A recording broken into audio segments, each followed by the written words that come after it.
tá certo?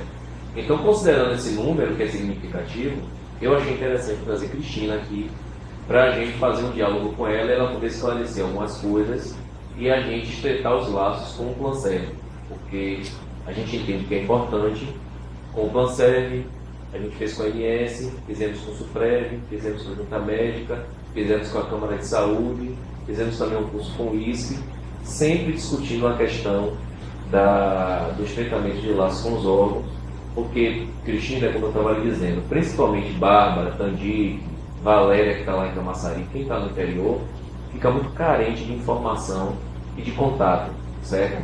Então eles são os maiores demandantes dessas videoconferências, desses contatos que a gente faz aqui na Defensoria para poder esclarecer as coisas, tá ok? Eu vou deixar a Cristina à vontade, ela trouxe uma apresentação para fazer hoje, eu estou aqui com Vanessa e Andressa, que também são do Planserv. Vou pedir para vocês sentarem aqui com a gente, para que os colegas possam ver vocês. Cristina vai fazer uma apresentação, depois a gente abre para perguntas, na mesma sistemática que a gente fez com as outras videoconferências. Tá ok? Cristina, a palavra é sua. A apresentação está ali. Quando ele colocar a apresentação, ninguém vai ver você. Vai ver só a apresentação. Tá certo. Ok? Fique à vontade. Bem, eu queria dar um bom dia, agradecer pelo convite. É sempre bom uma oportunidade para a gente falar, né, dar informações. Tem coisas que eu acho que vocês precisam saber, sim, né, não só como defensores, mas também como beneficiários, possíveis beneficiários do Planserv, ou, né, que tem contato, porque é como eu tenho costumado a dizer, né, o Planserv é o plano da sociedade baiana, né, porque todo mundo tem alguém, um parente, um amigo, um querido que tem Planserv. Então, na verdade, interessa a todo mundo. Então, o que eu trouxe aqui são alguns dados gerais, para vocês conhecerem um pouquinho o contexto, conhecerem do que a gente está falando. Trouxe números, trouxe algumas reflexões para a gente fazer junto, né? E novidades, algumas informações que eu acho que são... vocês são formadores de opinião, então é importante também trazer, né? E aí eu espero que todos aproveitemos muito e que daqui saiamos com essa relação mais fortalecida, como o Gi falou. Então eu vou sentar ali, vou começar, né, e espero que vocês aproveitem, como eu já estou aproveitando. Eu acho que sempre é bom a gente trazer o olhar novo e conversar e fazer isso possível, né? Ampliar essa discussão. Eu vou para onde? Pode sentar aqui, fica à vontade. Pode botar a apresentação.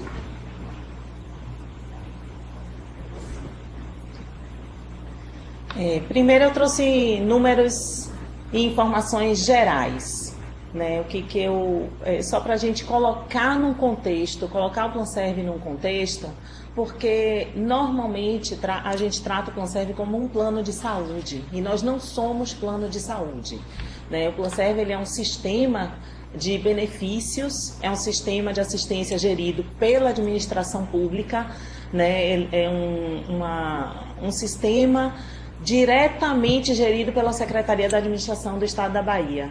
Eu sou uma coordenadora geral com status de superintendente, né, como a Coordenação Central de Licitações ou a Superintendência de Recursos Humanos do Estado, e nós gerimos um sistema de assistência. Sou servidora efetiva, sou gestora, né, entrei no Estado em 2005, e isso eu acho que já torna o Planserv um pouquinho diferente, porque não é um plano, não tem fins lucrativos, não é regulado pela ANS, e isso faz com que esse sistema ele tenha um foco diferente em relação aos planos de mercado, ou até as autogestões, que são aqueles planos que, como a CACI, como outros planos, como a Unimed, que na verdade a Unimed é medicina de grupo, mas como outras estruturas, né? Nosso limite de atuação é restrito ao Estado da Bahia e nosso limite de cobertura é definido num decreto estadual. Nós temos uma lei própria, né? Nossa legislação é própria, e nosso rol de cobertura, nosso regulamento, nossa forma de funcionamento está descrita num decreto estadual, que é de 2005, já está sendo revisto agora, mas traz basicamente o nosso limite como gestores públicos, né? Como é que nós vamos dar conta dessa gestão do sistema de assistência. É um sistema facultativo, então ele é colocado à disposição do servidor, e aí tanto ele é gerido pela Secretaria de Administração do Estado, que ele tem esse papel do empregador dando assistência à saúde ao seu funcionário, né, de forma análoga, digamos assim. E é colocado à disposição do servidor e das suas famílias. Nós entendemos que o papel do Planserve vai além de ser um sistema de assistência à saúde, né, pela sua representatividade no Estado. O Planserve ele tem uma capilaridade que nenhum outro plano de saúde, sistema de saúde tem. Nós temos beneficiários nos 417 municípios do estado da Bahia, e isso faz muita diferença. E isso representamos quase um quarto da saúde suplementar no estado. Por força disso, por ser o maior, vou colocar como plano de saúde porque é a linguagem usual, mas assim, por ser o maior, nós temos uma força de regulação do mercado. Nós acreditamos firmemente que o papel do Planserve é também de regulador do restante. Então, quando o Planserve atua de determinada forma, há uma tendência do mercado se organizar para aquela forma, porque nós somos os maiores compradores de serviço no Estado. E a força, né, do comprador de serviço é como o poder de compra do próprio Estado, né? Isso traz um poder que nós também temos que ter como responsabilidade, né? E saber que o que for feito para o Planserve vai valer não só para o Planserve, né? E nós acreditamos também que o Planserve tem um poder de indução social e econômica, porque no momento em que nós ampliamos algum tipo de acesso a serviços, vamos pensar no interior, né? Se tem uma cidade onde não há nenhuma oferta de serviços e de repente o Planserve chega, você tem uma geração de emprego, você tem uma circulação econômica que nós entendemos também importante e um fator que precisa pautar as diretrizes políticas de ampliação e de ampliação de acesso a serviços que nós fazemos. Passa, por favor. Bem, nossos números, né? Esse número aí foi como fechamos 2017, hoje já estamos em 513 mil, enquanto outros planos de saúde estão com tendência de queda, e a gente está vendo aí no plano nacional, inclusive, a gente vê os planos em queda, o Planserve vem com uma tendência de crescimento. Isso a gente atribui não só ao encarecimento dos valores que são disponibilizados no mercado, como também o crescimento da Apvida, né, que tirou a alternativa de planos na sociedade. Então, quem poderia ter Planserve está vindo para o Planserve. E isso também nos dá força, né, na hora de conseguir, por exemplo, nossas negociações junto aos prestadores de serviços. Vocês vão ver que esse é um fator de extrema relevância para a nossa atividade, que é um desafio diário dar conta desse crescimento da demanda com recursos que são fixados e não tem possibilidade de aumento. Como eu falei, a gente representa quase um quarto da saúde suplementar. E hoje a gente tem informação no executivo de que nós temos cerca de 65% dos servidores. Então, nós ainda temos um espaço aí para crescer e nós não sabemos qual é a nossa representatividade nos outros poderes, né, porque nós não conhecemos a folha toda. Então, nós sabemos só quem está com a gente, mas eu não sei quanto é o total para dizer. Um outro fator de diferencial é que a gente tem quase 25% de idosos na nossa carteira. E isso faz toda a diferença também na hora de fazer a gestão, porque a gente sabe, todos os estudos mostram que numa carteira, o idoso, né, aquela pessoa acima de 60 anos, ela vai usar 3 a 4 vezes mais o recurso assistencial do que quem tem 18. Né? Então, nessa pirâmide, se a gente pensar, a gente já fez agora uma estratificação e a gente conseguiu ver que 2,84% da nossa população, isso equivale mais ou menos a umas 15 mil pessoas, consomem 30% dos nossos recursos. E, basicamente, o fator preponderante é a idade. Então, isso aí, nos outros planos de saúde, eles expulsam seus idosos, né? Vai ficando muito caro. Como o Planserv ele não faz alteração da contribuição do beneficiário pela idade, ele se torna mais atrativo. Quanto mais velho, mais o servidor ele tem interesse pelo Planserv, porque se ele for comparar, ele vai ter uma assistência muito melhor por um preço muito menor do que o que ele encontraria no mercado.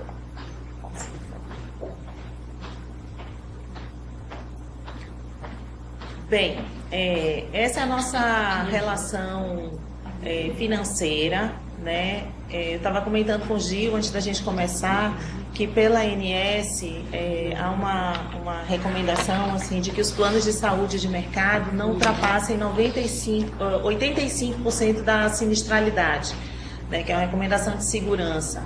No nosso caso, nós estamos com 94%, quase. E isso não é ruim, né? Porque a nossa diferença é que a gente não tem qualquer finalidade de lucro.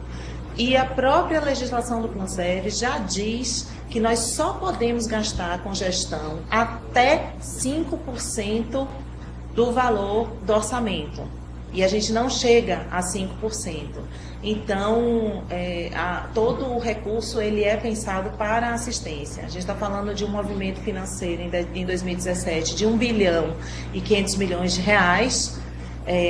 Isso numa relação de 1/3 relativo à contribuição do Estado no seu papel patronal e os outros 2/3 direto do beneficiário. Nossa média de idade é de 39 anos. A gente melhorou muito essa média por conta dos netos, que é um outro diferencial. Quando a gente conseguiu a entrada dos netos, essa nossa média deu uma oxigenada, isso é importante para o sistema. E nosso perfil é de predominância feminina, perfil de gênero. Pode passar, por favor. Bem, preço médio por cabeça, então o preço pago pelo beneficiário médio é R$ 264,19. Isso aí é nossa forma de financiamento, como ela é baseada na remuneração do servidor, ela traz um desafio maior para a gente, porque os planos de saúde, eles calculam os seus preços em função da carteira e do perfil etário, né, da idade. Então, porque isso está relacionado ao risco, né, como um sistema de seguro, né, como é calculado? Quanto mais fatores de risco, maior é o valor a ser pago. No caso do Planserv, não há qualquer relação entre a nossa forma de financiamento e a nossa despesa. Então, esse descompasso, ele traz um desafio maior ainda para a gestão. E a gente não tem como repassar esse valor para o beneficiário. Então, se ele, ainda que cresça a sinistralidade, a despesa, eu não tenho como repassar isso para o servidor na sua mensalidade, como os planos fazem ao final de ano, com reajuste, né? Porque isso é somente calculado em função da remuneração dele. E como o servidor ele está sem reajuste há 3 anos, isso significa dizer que nós somos impactados diretamente, porque não há também reajuste para o Planserv. Nossa despesa, o ticket médio é quanto a gente gasta per capita, né? Então dá R$ 247,19, vocês veem que está bem próximo, né? A maioria escolhe o plano básico, que nós temos 2 tipos de plano, o plano básico e o especial. A única diferença é a acomodação no momento da internação. É a mesma rede, a mesma cobertura, a única diferença é quem faz a opção pelo apartamento e quem faz a opção pela enfermaria. No nosso caso, a maioria faz a opção pela enfermaria. Para fazer essa mudança é muito simples, basta ele solicitar, só que tem um período de carência de 3 meses a partir do primeiro desconto. Então, ele tem que cumprir aí 90 dias, isso para evitar uma série de abusos que a pessoa faz, porque para a gente é muito mais caro ele ficar em apartamento. Todo serviço médico é mais caro em apartamento, né? E aí, quando ele, antigamente, ele fazia opção pelo apartamento quando precisava de uma cirurgia. Então, para o sistema, é um sistema solidário, né? Então, a gente precisa todo mundo contribuir para ter o financiamento para assistência quando for necessária. Então, a carência ela tem esse sentido de proteger o sistema daquelas eventuais entradas e saídas somente quando for utilizada a assistência. Esse outro quadro aí que traz o vínculo mostra que o titular, que é o servidor, representa 39% da nossa carteira. Então, a maioria é dependente agregado. Então, nós temos aí um contingente grande, né, de dependentes agregados. São as famílias realmente no Planserve. Eu trouxe para vocês, eu não vou entrar em detalhes, mas só para vocês verem o tamanho do que a gente está falando nesse sistema de assistência. Em 2007, nossos números sempre são muito altos, tanto em termos financeiros quanto em quantidades, né? E isso também para refutar um pouco essa inquietação que tem surgido de que está havendo algum tipo de corte, de restrição, né, de assistência. Depois eu vou entrar nessa conversa com vocês, mas isso aí foi o quadro nosso de 2017, mostrando a quantidade de procedimentos e atendimentos que nós tivemos e seus respectivos valores de financiamento, né? Tudo muito grande quando a gente fala de Planserve.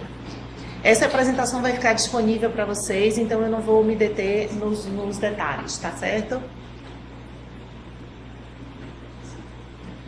Aí eu trouxe para vocês verem a comparação do que eu estava falando antes, né? A nossa distribuição por idade, ela é muito diferente da nossa distribuição por remuneração, por financiamento. A nossa principal faixa, ela está entre os servidores que ganham entre R$ 2.050 e R$ 5.250, que é esse quadro aí que está de vermelho, essa coluna principal, ela dá em média uma contribuição para a gente de R$ 250. Mas essa média, ela varia de R$ 178 para quem ganha R$ 2.050 e R$ 323 para quem ganha R$ 5.250. É um desafio enorme, né? A gente não vê isso no mercado, se formos procurar uma assistência com esse nível de cobertura e o tipo de rede que nós temos com esses valores.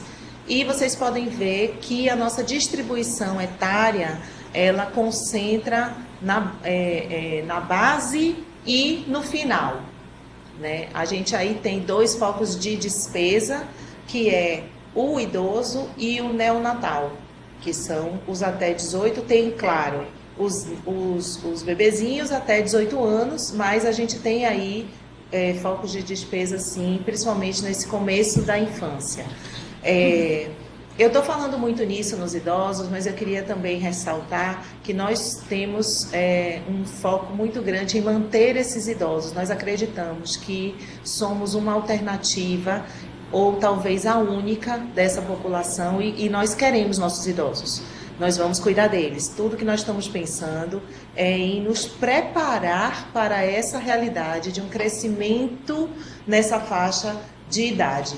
Então, eu falo muito nisso porque esse é o nosso desafio, de estarmos preparados, porque essa faixa aí vai aumentar, nós queremos que aumente, nós vamos cuidar deles e vamos ter que nos estruturar mesmo, né, para dar conta de daqui para ali essa população de idosos vai dobrar, né? Os estudos já mostram que em 2030, talvez até um pouquinho depois, mas já se fala muito que em 2030 talvez a gente tenha dobrado a nossa carteira de idosos. Então, para um sistema de saúde, se a gente não pensar agora, né, como é que isso vai ficar lá na frente, a gente vai ter uma explosão e talvez a falência do sistema. E é isso que nós não podemos permitir pela relevância e pela importância na sociedade baiana que nós acreditamos que o sistema tem. Aí eu vou entrar um pouquinho no nosso ambiente aqui, né, de defensoria, de relação com o judiciário. Eu queria mostrar para vocês a evolução das liminares no âmbito do Planserve. Isso aí é quantitativo, certo? A gente vê claramente um crescimento, né, de ações. Isso aí não está restrito à defensoria não, viu gente? Isso aí é no geral o que há de ações judiciais e, claro, ligadas a liminares, né? Porque é muito difícil a gente ter uma ação que não tenha a liminar, né? E isso impacta para a gente, por favor. Por que que impacta? Esse aí é o gasto médio, ele cresce mais do que a quantidade. Então, no ano passado, nós gastamos 70 milhões de reais com liminares. Isso aí significa uma série de procedimentos e atendimentos que nós deixamos de fazer dentro da regularidade da assistência, porque não estava previsto. É como se eu tivesse 70 milhões de despesa fora do meu orçamento. Em linhas gerais, quando há uma liminar, normalmente há por uma negativa, né? Ou por uma situação que tem crescido, que é daquele beneficiário que ele não quer perder o Planserve, ele deixa de ter a qualidade para ser beneficiário, mas ele não quer deixar o sistema, e isso impacta para a gente financeiramente, porque ele vai utilizar a assistência. Então, não é inexpressivo, 70 milhões é mais da metade do que eu pago por mês da assistência toda, né? Então, não já impacta no nosso regular. Pode passar. Quais são os principais itens, né? O que a gente mais observa nas liminares? Então, principalmente o home care, e aí a gente tem uma situação que ela vai além da saúde, que é a situação social. Muitas famílias já não têm como cuidar dos seus idosos, dos seus doentes e demandam um cuidador, né? Nós só conseguimos cobrir o home care se nós tivermos critérios estabelecidos, porque não há como esse sistema de financiamento que vocês viram, com esse valor pago por pessoa, de ter uma cobertura irrestrita ou de ter uma cobertura sem limites. A gente precisa ter critérios. Todas as ações são pensadas no Planserve com uma lógica do total. O que eu quero dizer com isso? Nós não tomamos nenhuma decisão para um caso específico. Toda vez que um caso ele é pensado, eu tenho como cobrir isso para os 500 mil, os 513 mil agora. Se não, não dá como nós darmos esse passo para frente, porque isso pode comprometer o sistema todo. Então, eu preciso garantir a assistência dos 513 mil, e é por isso que a gente estabelece os critérios. Até pelo fato de não sermos regulados pela ANS, essa é a forma que dá possibilidade de existência do Planserve. Porque com essa forma de financiamento, com esse valor que é pago, não é possível dar uma cobertura igual ou maior do que se tem em outras situações, né? Algumas situações a gente até tem procedimentos que a gente cobre e outros planos não cobrem, né? Mas isso é pensado no todo, sempre no todo. O home care, quando ele foi instituído, ele foi pensado por dois motivos. Primeiro, para deshospitalizar. O nome dele eu já acho infeliz, né? Porque home care já cria uma expectativa de cuidado em casa. Não é um cuidado em casa, é um programa de deshospitalização. O objetivo dele é tirar o paciente do hospital para que ele termine o seu tratamento em casa.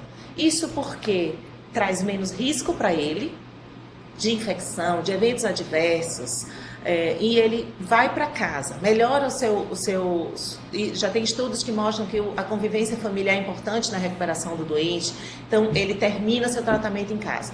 E claro, por custos, porque a internação domiciliar ela vai ser mais racional do que a internação no hospital para esses casos. Então, ele vai terminar uma terapia com antibióticos, ele termina em casa. Ele vai ter um determinado cuidado, ele vai para casa.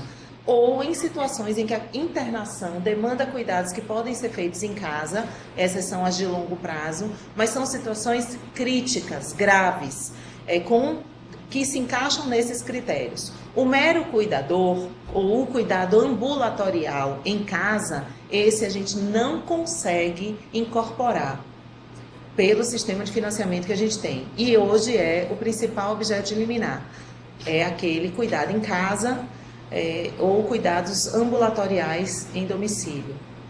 Temos questionamentos em relação ao fator moderador, que foi instituído em 2011, que não foi pensado como lógica de coparticipação.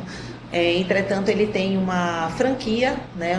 O beneficiário ele vai usar a assistência até um determinado ponto, sem pagar nada a mais por isso, e a partir daquela franquia ele começa a contribuir com um valor a mais.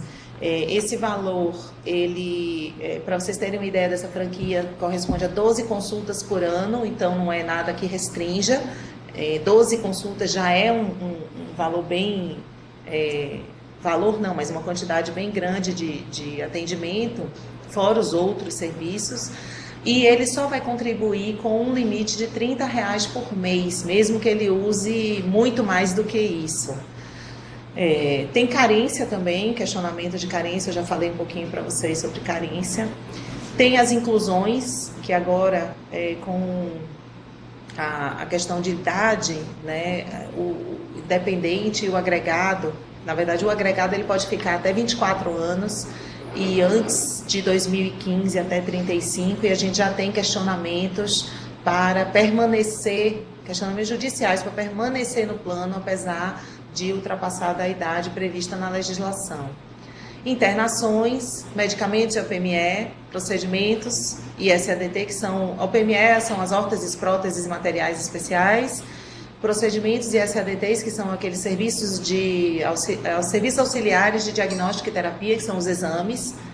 Temos pedidos de redução da contribuição, de reembolso e de remoções. Esses são os principais itens. O que é remoção? Remoção é aquele caso do transporte intra-hospitalar, né, quando ele sai de um hospital para outro numa transferência, ou quando ele quer ir para casa, ou quer sair de casa para o hospital. Há cobertura, mediante alguns critérios, mas há questionamentos fora dos critérios em relação à remoção. Aqui eu trouxe alguns casos emblemáticos para vocês entenderem que dentro daqueles mais de 1000 procedimentos, existem algumas coisas que não são razoáveis, até para quem não está militando na área. Então, a gente teve liminares deferidas para cirurgias de redução do estômago, que é aquela para a bariátrica, né, para pacientes não obesos.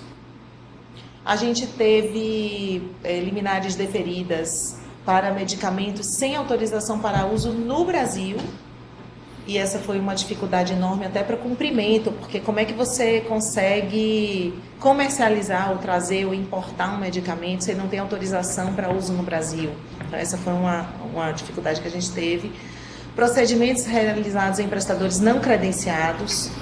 Então, a gente não tem contrato com esse prestador, tem rede disponível, mas a liminar vem pedindo para um prestador que não faz parte da nossa lista de contratados, né, fora de contratos. Depois aí, para mim, é bem complicado como gestor explicar para o Tribunal de Contas e a Auditoria Geral do Estado.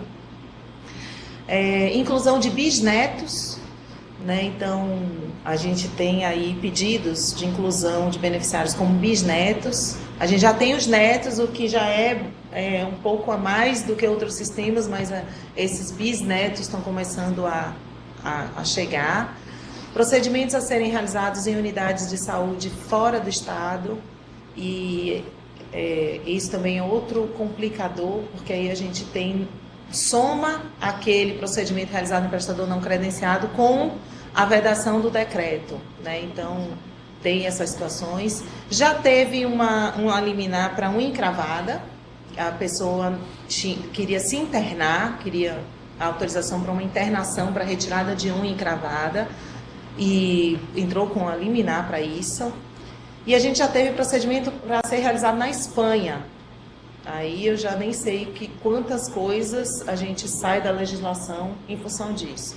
Tudo isso sai completamente do nosso grau de governabilidade e isso desequilibra o sistema como um todo, porque por conta de um ou outro caso, a gente tem despesa que vai comprometer a quantas situações regulares dentro do sistema.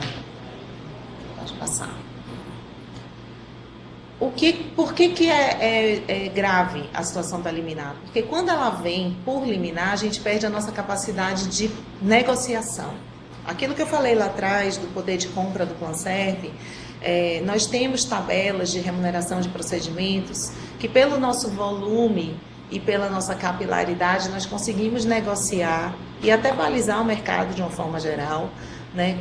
Diferentemente de planos pequenos, né? Quando você vai negociar uma carteira de 500 mil, é diferente negociar com um plano que tem 20 mil, 12 mil pessoas, né? Mas aí, quando vem a liminar, ela sai totalmente. Então, uma cirurgia como a segmentectomia hepática, né? Por liminar, a gente pagou 173 mil. O valor da tabela do Planserv é 39 mil. Então, é uma diferença enorme. Um parto foi cobrado 28 mil, quando no nosso valor de tabela seria 5 mil. Uma cirurgia cardíaca, 122, quando pelo valor seria 20 mil. E esses valores, gente, da tabela, são parte daquele quadro que eu mostrei antes, de situações que acontecem todos os dias. Não é um valor que ninguém aceite, não é um valor que os médicos não façam. Pelo contrário, fazem em quantidades imensas. Vocês viram ali o quadro do que está acontecendo na assistência. Então, esses valores nossos estão sendo utilizados e aceitos todos os dias. E a diferença entre o que vem por liminar e o que vem regularmente na assistência é imensa, né?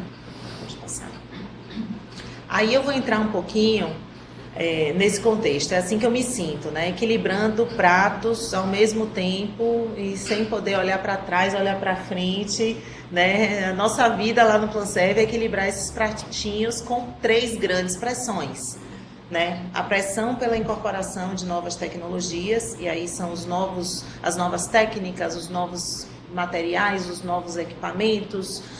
Isso é uma força que a gente não tem como ir contra, né? A modernização, o aprimoramento das técnicas está aí, só que a gente precisa também ter noção de que essa incorporação ela precisa ser muito bem planejada. Não adianta incorporar sem ter a capacidade de dar conta do sistema todo. Então, existem diversas metodologias para avaliar a incorporação de uma nova tecnologia e ela precisa, principalmente, avaliar custo-efetividade. O que eu quero dizer com isso? Quando você está do lado de cá e está gerindo o sistema todo, para vocês é diferente, vocês estão olhando um caso e aquele caso é o mais importante do mundo e é assim que tem que ser. Mas quando a gente está do lado de cá e a gente tem que olhar o sistema como um todo, a gente precisa pensar na decisão, se aquela decisão é a melhor para o maior número de pessoas possível. Então, nessa incorporação de tecnologia, quando a gente chega para mim um parecer primeiramente técnico, né? Então, avaliando se aquela nova, vamos pensar num novo medicamento, se aquele medicamento tem realmente os resultados que valem a pena, né? Já tem estudo comprovado. Já tem estudo de acordo com as diretrizes da medicina baseada em evidência, que é o que se há de mais seguro hoje para falar sobre avaliação de novas tecnologias. Então, isso já está comprovado? Ah, sim. Tá, agora vamos para a análise financeira. Qual é a prevalência? Quantos casos acontecem desse? Qual é o nosso tamanho disso? E aí, nós temos condição de incorporar sem comprometer o sistema? Então, essa é a avaliação que vem. Às vezes, vem para mim situações dificílimas. Então, eu até queria ouvir de vocês, assim, o que vocês decidiriam, né? Vem 2 pareceres, como veio há um tempo atrás. Um dizia assim, ó, com esse aqui, essa incorporação, você melhora a qualidade de vida de 600 pessoas por ano. Vai custar 1.800.000 a mais. Aí veio, na mesma semana, um outro parecer de uma outra situação, que eu salvaria a vida de 5 pessoas por ano, a um custo de 2 milhões por ano. Se eu não tenho como incorporar os 2, qual é o que eu incorporo? Eu melhoro a qualidade de vida de 600 ou eu salvo a vida de 5? Então, essas são as decisões que a gente tem que tomar todos os dias e não é... Eu não estou falando aqui, não é com frieza não, gente. Pelo contrário, é com uma preocupação extrema, diária. E aí eu estou falando para vocês como servidora pública mesmo, no sentido de tentar decidir o que é melhor para todo mundo, né? Eu acho que esse é a pior parte, né? Quando a gente tem que tomar uma decisão que impacta, sim, no individual, mas impacta muito mais no coletivo. E aí, como é que a gente decide, né? Existem, né, as opiniões e a gente vai tentando se cercar de mais e mais pareceres e opiniões. E eu tive um caso ontem que me tocam todos, né? Eu tento não levar isso para casa, mas me tocam todos. Ontem o caso de uma situação que demandou um tratamento que custava um bom apartamento, né, vamos dizer assim, 350 mil reais, mais ou menos. E aí a gente não tem cobertura para essa situação, não incorporamos ainda, não foi possível. E uma idosa, né, de 80 e poucos anos, e o parecer vinha dizendo que esse tratamento, em relação ao outro que ela vinha fazendo, aumentaria a expectativa de vida em 5 meses. Olha como é difícil. Como é difícil, né? Porque com 350 mil eu faço coisa com um monte de beneficiário. Mas, por outro lado, né, para essa família, 5 meses é importante também. E aí, como é que a gente decide? Eu só estou tentando colocar vocês um pouquinho no meu sapato, sabe? Assim, naquela coisa... olha do lado de cá também como é que a gente precisa atuar e que tipo de coisa a gente precisa decidir todos os dias, né? A outra pressão, aí eu vou mudar de assunto, é o abuso, o desperdício, a fraude. Eu estava lendo ontem na Veja, tem uma coluna que são médicos que escrevem, e um médico de São Paulo, um cirurgião hepático, ele faz uma reflexão, eu posso até mandar para vocês depois, ele faz uma reflexão assim, sobre corrupção. E ele falando da corrupção, não na política, mas na corrupção no consultório dele. Né? Dos pacientes que chegam e querem... ou querem que se mexa no valor do recibo, porque ali ele vai conseguir 2 reembolsos, ele quer que peçam logo os exames todos, que eu já paguei o plano de saúde mesmo, agora eu quero fazer tudo. Ou já pede aí os da minha mulher, que eu também já aproveito, já mato 2 coelhos com uma cajadada só. Então tem uma série de comportamentos do beneficiário e dos profissionais de saúde também, por outro lado, que a gente precisa ajustar. Infelizmente, nossas formas de controle, né, olham a regra, é como no direito, a gente faz a regra geral. Os casos específicos vão ser analisados, mas assim, a regra é geral e a gente precisa controlar ao máximo. Tem uma série de cirurgias que são indicadas que não precisavam ser. O Bradesco fez um estudo em São Paulo com relação à cirurgia de coluna e eles instituíram a segunda opinião com o Albert Einstein. E aí, toda cirurgia de coluna passou a ser revista por profissionais do Einstein. Ninguém pode questionar uma instituição como Einstein. E aí, eles comprovaram que 50% das indicações foram indevidas. Então, 50% das cirurgias de coluna não precisavam ter sido realizadas. Então, isso a gente é uma pressão grande no sistema que a gente também precisa estar atento. E, claro, o envelhecimento da população, porque isso impacta na estrutura que nós temos que ter à disposição dessa carteira para dar conta desses desafios. Quanto mais nós pudermos trabalhar com prevenção de doenças e promoção à saúde, mais isso nos dará, e a coordenação do cuidado para evitar os desperdícios e para melhorar a efetividade dessa assistência, mais nós vamos nos preparar para essa carteira que vai crescer. E nós queremos, os idosos para a gente, para vocês terem uma ideia, nós temos mais de 120 centenários. São servidores ou são beneficiários que têm mais de 100 anos. E nós queremos cuidar deles mesmo, mas precisamos saber e nos preparar porque esse é o nosso principal risco. Pode passar. Então, diante de tudo isso, há 2 anos, eu assumi o Planserv em 2015, certo? Volta, por favor. Em 2015... logo que eu assumi a coordenação geral, a minha principal ideia era mudar a auditoria. A forma... não tá fixando? Era mudar a auditoria, tá? Só que aí a gente começou a ver que a gente precisava mais do que mudar a auditoria, precisávamos nos estruturar para essa realidade que está aí, para esse tipo de desafio.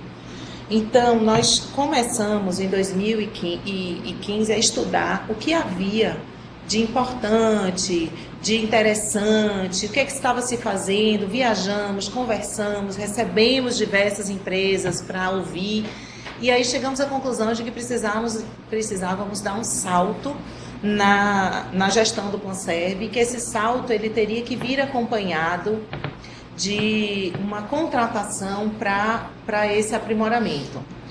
Pode deixar nessa, vê se ela fica nessa daí. Depois aí vocês veem fora do módulo apresentação, gente, a fundamentação. Mas o que a gente precisa, ou precisava, Mudar o sistema, nosso sistema operacional, que é aquele que vai desde o cadastro do beneficiário até o faturamento da conta, passando por todo o atendimento que ele faz. Esse sistema ele era de 2000, antes de 2000. Era um sistema que já não estava dando conta das necessidades que nós tínhamos. Ele já não comportava alterações, a performance já estava muito aquém do que a gente precisava. Então, nós decidimos mudar o sistema. E aí, nessa contratação, nós integramos diversos serviços que antes eram feitos por diversas empresas, e nós pensamos num processo integrado. Então, nós buscamos uma contratação de uma integradora de processos, que nesse contrato nós inclusive contratamos o serviço e vamos utilizar o sistema dessa empresa durante o período do contrato. E quando for para a nova, depois de 5 anos, que nós fizemos a contratação por 5 anos, depois de 5 anos, com a nova contratação, utilizaremos o sistema da nova empresa que vier. Nós não queríamos ficar com o sistema, porque nós entendemos que nós não temos como negócio, não precisamos entender de sistema, nós precisamos do serviço. Então, além do serviço, como nós vamos contratar, ou já contratamos, na verdade, o serviço, esse serviço é o apoio à autogestão e o principal, a meu ver, a minha menina dos olhos, que é a promoção à saúde. Todos os processos foram pensados com o viés da promoção à saúde e da prevenção de doenças, desde o cadastro do beneficiário até a regulação, que é toda a parte de auditoria, e o atendimento em si focado na segurança do cuidado. No foco é na segurança do paciente.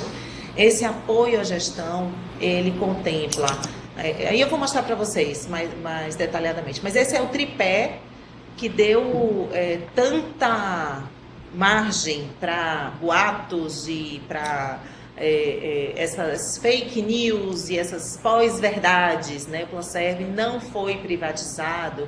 Nós sim contratamos serviços que já eram terceirizados, e alguns serviços novos, como a promoção, E nesses serviços vem junto o sistema, tá? E a contratação integrou todos esses processos, mas não houve privatização do Planserv, nem houve mudança do foco de decisão, né? O governo continua com toda a diretriz, a decisão, a deliberação, a parte de definição, tudo continua com a gente, nós continuamos lá, o nosso corpo técnico ele foi reduzido nos seguintes sentidos, já não tínhamos tantas atividades operacionais lá dentro, então esses servidores foram realocados em áreas da Secretaria da Administração, então não houve demissões também, e também os serviços não estão sendo feitos em Santa Catarina, de onde vem a empresa, né? A empresa tem sede aqui, inclusive temos hoje a nosso serviço mais recursos humanos do que tínhamos antes da contratação. Eu falo à nossa disposição porque o serviço está sendo prestado por meio de terceiros, né? Mas está a nosso serviço um contingente ainda maior do que tínhamos antes, isso para dar estrutura ao Planserv para o longo prazo. E a promoção à saúde, ela vem, e aí a gente foi um pouco além de campanhas, tem campanha, tem ações coletivas, tem encontros, mas ela é muito maior, ela é estruturante, porque a gente quer efetivamente conhecer a carteira melhor, entender onde é que estão esses beneficiários, o que eles precisam e direcionar a assistência para dar conta desse perfil, conhecendo a população. Se a gente não tiver informação, para vocês terem uma ideia, antes desse sistema, a gente não tinha informações gerenciais, a gente não tinha um BI, a gente não tinha relatórios gerenciais. Então, toda a decisão, ela de qualquer forma, ela não estava pautada no conhecimento real, né, do que estava acontecendo lá fora. E para finalizar, não está ficando também não esse? Isso aí é o nosso Planserv 2018, certo? Temos lá o nosso núcleo e o que contempla essa contratação? Nós desenhamos de uma forma que a integradora nos desse instrumentos, ferramental, informações e condições de fazer o que nós não conseguíamos pelas limitações da administração pública, que todo órgão sofre, né? Então, tem toda a parte de sistema, sim, e aí fizemos a implantação, nós assinamos o contrato em 7 de dezembro de 2017, 3 meses depois, nós implantamos nos 1.416 prestadores em toda a Bahia, nos 30 e... Quantos, Andressa? Quantos postos SAC? 39 postos SAC, em toda a área interna do Planserv e nos hospitais tudo em 3 meses. A migração foi um sucesso, nós temos, claro, ajustes para fazer ainda, então nós temos 2 meses e meio de operação e ainda estamos em ajustes, mas foi um ganho em relação ao sistema muito grande. Ainda dentro dessa parte de tecnologia, há uma política muito forte de aproximação com o beneficiário, então nós criamos novos canais e melhoramos canais de atendimento, então tem site novo, teve o aplicativo que já está no ar, nós temos a central de relacionamento que foi ampliada para 24 horas, que não era, né? Nós temos um núcleo de antecipação de conflito instituído, porque a gente entende que em determinadas situações nós precisamos nos apropriar, nós precisamos dizer e não deixar que o prestador de serviço, a clínica, o hospital, diga ao beneficiário qual é a situação. O Planserv precisa estar próximo a esse beneficiário, para que ele entenda também e se sinta mais pertencente a esse sistema. Né? Nós temos um componente de consultoria previsto com estudos atuariais e construção de indicadores, e essa parte gerencial, né, também vindo de uma empresa que tem larga experiência, faz isso já para outros, como o CACI, como Tribunal de Contas do Estado, de outros estados, como o Banco Central. Então, eles têm já a experiência para trazer e aprimorar a nossa gestão. Na parte dos beneficiários, tem toda a operacionalização do cadastro, né? Então, a gente quer dar celeridade a esses pedidos e essas solicitações dos beneficiários e também com a melhoria do sistema e da integração dos processos. Nós estamos minimizando erros que também, inclusive, afetam as liminares, né? Às vezes, a demora da movimentação cadastral ou o erro na movimentação cadastral, ela suscita questionamento. A gente está tentando mitigar esses riscos. Em relação à rede de prestadores, a gente também tem toda a parte de cadastro e qualificação prevista nessa contratação. Credenciamento, negociação, relacionamento continua com a gente, mas esse suporte de estar mais próximo, de visitar, de olhar como o serviço está sendo prestado e que a gente não conseguia fazer, agora a gente está já dando os primeiros passos. Tem toda uma previsão de qualificação, vocês vão ouvir falar disso aí nos próximos dias. Nós vamos fazer um grande nivelamento dessa rede com foco na segurança do paciente e a gente vai ser uma autoavaliação do prestador, um formulário online, mas a gente já vai dar nota nos quesitos de segurança do paciente, para a gente conhecer como é que o serviço está sendo prestado, separar o joio do trigo. Como eu já falei, a central de relacionamento ela foi ampliada e ela também está com um back-office muito preparado para as dificuldades do beneficiário. Para vocês terem uma ideia, a gente teve a instituição de uma política de agendamento. Então, o beneficiário que está tendo algum tipo de dificuldade na rede, ele recorre ao call center e nós já estamos fazendo marcação para ele, para dar um direcionamento e entender, né, e ver de verdade se esse problema de acesso está acontecendo.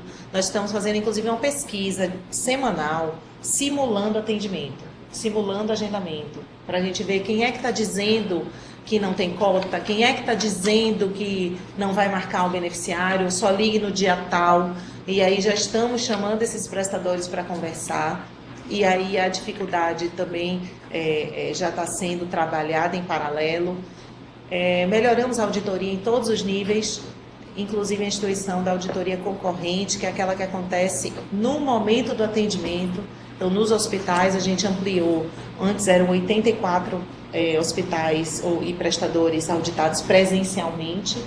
Passamos para 130 e com visita em beira de leito. Então, também já temos os relatos para verificação de como a assistência está sendo prestada, discussão de casos com os médicos assistentes. Isso está sendo um trabalho riquíssimo, inclusive já está apontando para a gente quem são os hospitais que têm melhores indicadores de saúde, como, por exemplo, a taxa de infecção hospitalar, né, que é um item importante para a gente medir e acompanhar, né? E eu queria finalizar falando da promoção à saúde, né? Esse, para mim, é o principal projeto que nós devemos focar, no qual nós precisamos focar, porque é isso que vai estruturar o nosso longo prazo. Fizemos a estratificação da carteira, já sabemos inicialmente, a princípio somente pela utilização da rede, mas agora já começando a confirmar esses dados com entrevistas e questionários aplicados aos beneficiários, quem está em maior risco. E já tem as políticas para cada faixa de risco, desde aquele que precisa ser contactado para promoção a hábitos saudáveis, até aquele que precisa ser acompanhado de perto, porque ele já está num nível de risco muito alto. E já temos 16 mil beneficiários sendo telemonitorados. Então, há uma central de telemonitoramento que faz o contato com enfermeiros, técnicos de enfermagem, psicólogos, nutricionistas. Eles estão ligando para os beneficiários e fazendo esse contato, incentivando hábitos saudáveis, cuidados e verificando como é que está, por exemplo, beneficiários com diabetes ou com CIDs, pelo menos, informados de diabetes. Então, como é que está a alimentação, como é que já direciona, a gente já começa a perceber quem são os médicos, como é que ele usa assistência, se ele está tendo efetividade, porque a gente entende que se a gente cuidar desse paciente antes dele adoecer, ou a gente evita o adoecimento ou a gente retarda. E esse eu acho que é o principal desafio. Além disso, tem as campanhas, sim, né? Nós já fizemos 5 encontros presenciais em sindicatos e o primeiro na secretaria, que aconteceu na SAEB, que eu acho que a gente tem que cuidar de casa, né? Começar de casa, mas já vamos para as outras secretarias. E aí vai o pessoal mede glicemia, mede pressão, bioimpedância, faz a orientação, conversa sobre atividade física. Temos um clube de corrida já funcionando às terças e quintas para os beneficiários que quiserem, é só fazer a inscrição aqui em Salvador, a princípio, né? Mas já tem que começar. Eu acho que o bom inimigo do ótimo, né? Então tem que começar para ir aprimorando. Temos também a campanha, as orientações, as dicas de saúde, receitas de alimentação saudável que a gente está divulgando, e tem a campanha Minha Melhor Versão 2019, né? Eu queria fechar com ela e convidar, né, vocês se exporem beneficiários do Planserv, ou se conhecerem beneficiários do Planserv, divulguem, que é uma estratégia. Nós já estamos com cerca de 500 pessoas inscritas. O beneficiário escolhe uma meta para 2019, seja perder peso, ou ter uma vida mais tranquila, ou ter mais tempo com a família, ou equilibrar a pressão. Escolhe uma meta e nós vamos ajudar ele a cumprir essa meta, com uma série de ações e de encontros, e isso vai ser trabalhado nesse segundo semestre para chegar em 2019 com uma melhor versão. Bem, esse era o que eu queria trazer para vocês. Desculpe se me alonguei muito, né? E aí estou à disposição, não só para responder as perguntas, mas se quiserem qualquer tipo de complementação, fiquem à vontade. Cristina, obrigado aqui pela exposição, certo? Eu acho que foi bem esclarecedora. Quem é que está aí com Bárbara em Feira de Santana? É Milka? É quem? Milka. Milka, seja bem-vinda aqui à videoconferência. Obrigada. Vamos fazer o seguinte, seguindo a sistemática que a gente já vem adotando com os outros, a gente fez a exposição do nosso convidado e agora a gente abre para as perguntas. Eu já tenho aqui 11 perguntas anotadas, mas eu vou começar por vocês. Eu tenho algumas, Gil. Feira de Santana tem algumas perguntas? Não, a princípio não. Vamos ver. Então eu vou passar para a Tandica, e Tandica pode fazer as perguntas. É melhor. Certo. Tá bom. Bom dia, Gil, bom dia, coordenadora Cristina. Eu tenho recebido algumas indagações de servidores acerca do Planserv. Eu não sou um especialista na área, ajuizei poucas ações contra o Planserv, acho que umas 2 ou 3 nesses últimos 6 anos, mas sempre esses servidores me indagam algumas coisas. A primeira indagação que eu faço à dona Cristina, a coordenadora, é a seguinte: um servidor, em uma primeira consulta com um médico cardiologista em uma clínica conveniada ao Planserv, foi informado que houve uma implantação do sistema de cotas, só dando condições para o médico atender pacientes com consulta subsequente. Nesse caso aí, ela não foi atendida pelo plano. O que se faz nesses casos, coordenadora? Bom, foi ótima a sua pergunta, porque eu ia falar isso antes na apresentação, acabei me passando, talvez porque eu tenho pavor desse tema, mas foi bom você ter trazido, que eu já aproveito e já converso, já devem ter outros questionamentos semelhantes aí na lista, né? Essa história da cota é o seguinte, deixa eu desmistificar, certo? Eu sou uma gestora pública, eu tenho um orçamento, certo? Para fazer um processo de contratação, eu preciso ter um recurso previsto para aquela contratação. Isso serve para tudo, né? No caso do Planserv não é diferente. Sempre houve a distribuição do recurso para os contratados, os credenciados. que aconteceu? Em 2017, nós observamos um crescimento de despesa muito abrupto.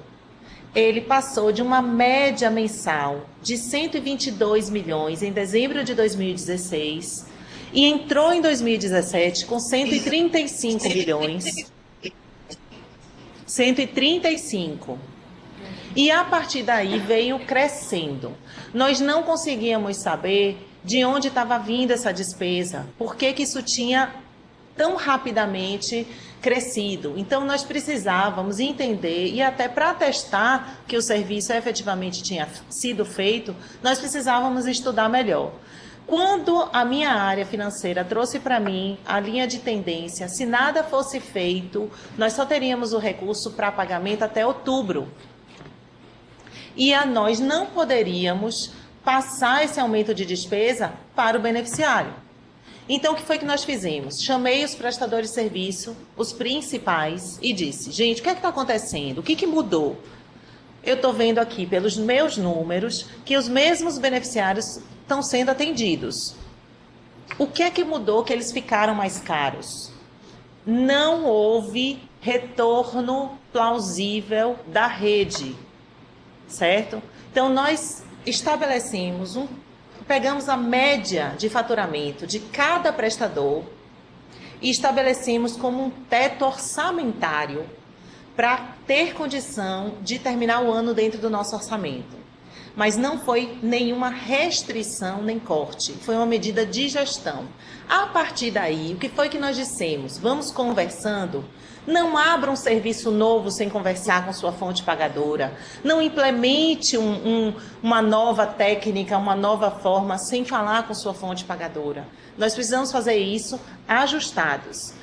O que aconteceu? A partir daí, a gente começou a ver que diversos serviços estavam utilizando seus tetos orçamentários de uma forma indevida, certo? Tem laboratório, por exemplo, que tem informado para a gente determinado número de contratos, abriu pontos de atendimento, fora de contrato, até às vezes em cidades diferentes, e queria usar o mesmo teto para mais prestadores. Então não vai dar mesmo. Ou teve consultórios médicos. Ah, não, eu tinha 3 consultórios e agora eu tenho 10. Ah, mas você informou para a gente? Não. Ah, mas eu botei novas especialidades. Mas você pediu autorização para isso? Não, eu estou faturando com as especialidades que eu tinha antes. O teto não vai dar também. Ou eu tenho um teto, mas para mim é melhor, ou porque eu tenho um contrato com aquele médico melhor dessa especialidade, ou porque para mim é mais rentável fazer o procedimento A do que o B. Eu vou usar meu teto todo no A e eu digo que eu não tenho teto no B. Então tem uma série de coisas acontecendo que agora a gente já está vendo e conversando com essa rede e vendo assim, você realmente tem interesse em se manter no PlanServe? Porque eu tenho um monte de gente querendo entrar e a gente não amplia ou não faz o ingresso porque não tem recurso para alocar para esses novos, eu não posso tirar de quem já está. Então, na verdade, há gente que nunca se preocupou com isso, então não sabia fazer a gestão do seu teto, né? Imagina, era um cheque em branco. O que ele mandasse, ele não tinha qualquer ingerência. E tem uma série de coisas envolvidas, tá? O que a gente fez para combater isso? Agora respondendo a sua pergunta, depois de explicar o que aconteceu. Nós estamos sentando, fazendo a pesquisa mensal para descobrir quem é que está relatando esse tipo de problema e chamando para conversar. Tem muita gente que sequer está usando o seu teto, é importante que se diga. Tem gente reclamando sem atingir o seu próprio teto. E o meu questionamento é o seguinte, se antes dava dentro daquela média de faturamento, por que só porque se falou em teto, agora não dá mais? Se era a média de faturamento dele, por que de uma hora para outra não dá mais? A gente aí está fazendo essas perguntas e verificando e vamos começar a tirar da rede quem tiver fazendo uma prática que não condiz com o que a gente precisa, que é dar assistência ao beneficiário. Por isso que eu volto para o call center. Estamos com a pesquisa, implementamos o farol de agenda no sistema, no site do PlanServe, que é o seguinte: se você entrar lá no site hoje e buscar uma rede, você busca lá cardiologia na cidade tal, ele vai puxar primeiro, não alfabeticamente, não em ordem alfabética, ele vai puxar primeiro o prestador que informou que tem agenda, fica um farolzinho verde lá. Isso está sendo tem umas 2 semanas de implementado, que a gente quer dar instrumento ao beneficiário para ele saber que tem sim. Talvez não tenha naquele específico, mas tem opção para ele sim. Então ele vai abrir lá e ele vai ver quem está verdinho. Os prestadores estão começando a incluir essa informação da agenda, ele faz isso, lá entra no site e diz, tenho agenda para os próximos dias. Já fica verdinho. Tá? E a tendência é que cada vez mais a gente tenha esse farol já utilizado pela rede, e vai chegar um momento em que eu vou dizer, ou você diz que tem agenda, ou você não vai nem aparecer na relação, porque também ele precisa entender que se ele quer atender pelo PlanServe, ele tem que cuidar da imagem do PlanServe, ele tem que atender de verdade, ele não pode atender mais ou menos, ele não pode querer faturar pelo PlanServe, mas sem atender direito, ele não pode humilhar o beneficiário, ele não pode tratar o beneficiário de forma diferente. Ou quer atender ou não quer. E a gente aí já implementou o farol, a gente começou a fazer os agendamentos, então esse beneficiário, ele pode ligar para o call center, que ele vai ter sua consulta marcada, ele tem que informar a clínica que está fazendo isso, porque é muito difícil administrar 1.416 prestadores em toda a Bahia, a gente daqui tem dificuldade sim de ver o que está acontecendo lá na ponta, e o beneficiário, quanto mais ele for, ele participar, informar, reclamar e cobrar do PlanServe uma atitude, melhor a gente vai conseguir fazer acontecer o que a gente está tentando aqui na ponta, aqui do lado de cá. Tá? Então, minha orientação é, quem lhe indagar qualquer dificuldade de acesso, entre em contato com o PlanServe. A gente tem a obrigação de dar essa resposta, mas ele precisa não reclamar em WhatsApp ou ficar só na recepção. Não, cobre da gente. A gente vai tomar atitude. O call center está lá para isso, o SAC está lá para isso, a gente vai fazer todo o direcionamento dessa assistência. Mas a gente precisa saber. Ele tem que se acostumar a saber que conta com o PlanServe. Nós estamos nos preparando muito para isso. Tá bom. Tangi, que você tem mais alguma pergunta? Tenho. Aproveitando essa explanação da senhora, porque eu estou pegando casos concretos, entendeu? Não estou indo na questão assim que seja é uma coisa clara, né? São coisas claras que têm vindo para mim, porque eu sempre disponho meu WhatsApp para os assistidos terem um contato comigo. E pegando esse gancho aí, coordenadora, uma outra servidora, ela narrou para mim que teve atendimento negado à filha menor de idade por uma clínica credenciada ao plano, e a criança precisava de atendimento de um médico ortopedista. Porém, teve o atendimento negado sob a justificativa de esgotamento de consulta para aquela especialidade no referido mês.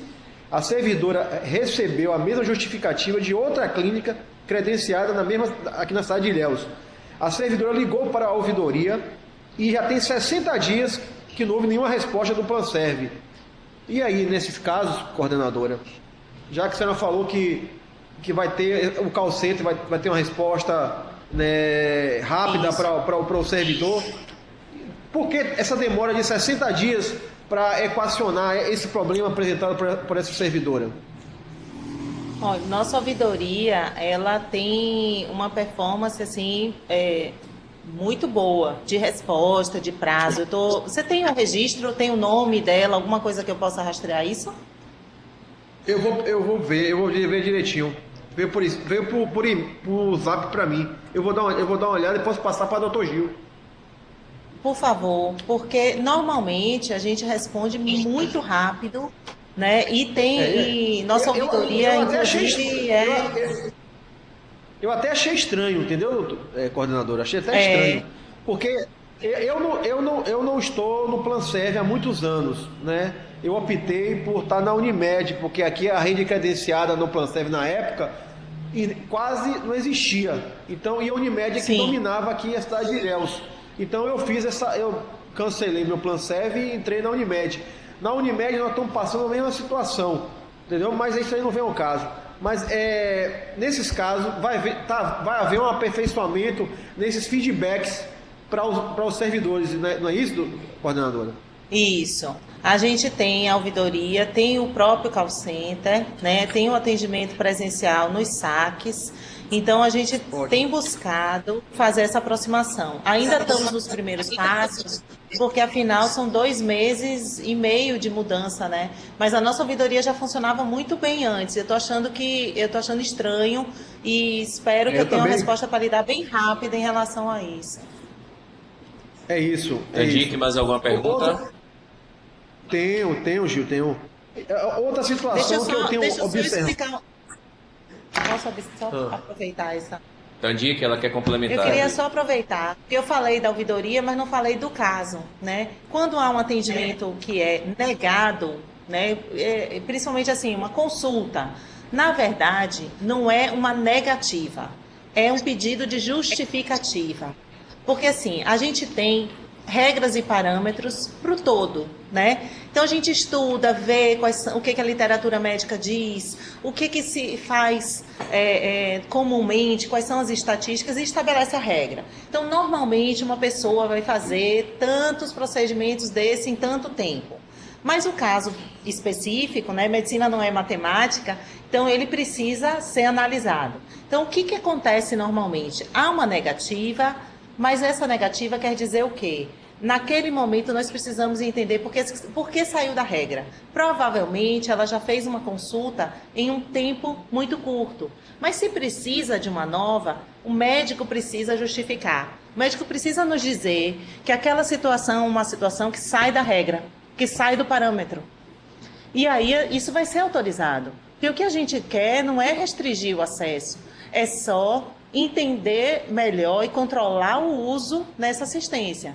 Então, se ela tem um caso que precisa de uma nova consulta, basta que o médico diga num relatório, isso vai ser imputado em sistema e a gente aqui já não mais por uma regra automática, mas vai haver uma análise humana que vai olhar, esse caso é diferente, tá bom, esse caso a gente vai autorizar.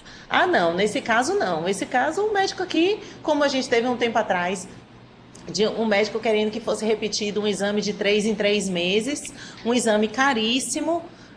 Qual é a justificativa? Não, porque eu estou dizendo, eu estou indicando. Então, assim, precisa ter um elemento que nos diga, nesse caso aqui, é diferente dos demais, é diferente da regra geral. E isso vai ser autorizado. Tem outra pergunta. Então, tem outra situação que eu tenho também recebido reclamação, coordenadora, é porque sinceramente, eu tenho muito pé atrás com a classe médica, entendeu? Eu tenho, inclusive, entrado com ações contra médicos e contra hospitais aqui em Ilhéus, porque eu entendo que há várias condutas que, para mim, configuram até crime, o que eles praticam. Por exemplo, tem servidores que reclamam que no Hospital Ilhéus, aqui em Ilhéus, Hospital Ilhéus, que pertence a um político, eles quando em atendimento de emergência, às vezes é uma simples dor de cabeça, uma simples algum problema gástrico, as pessoas são obrigadas a assinarem vários documentos.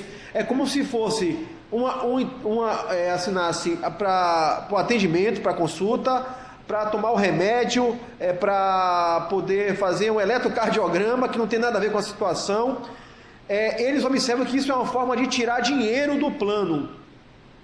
Existe me consiga um caso desse. Me consiga um caso desse. Olha, isso é uma prática comum. As pessoas não têm coragem, doutora, porque, como eu disse, entendi.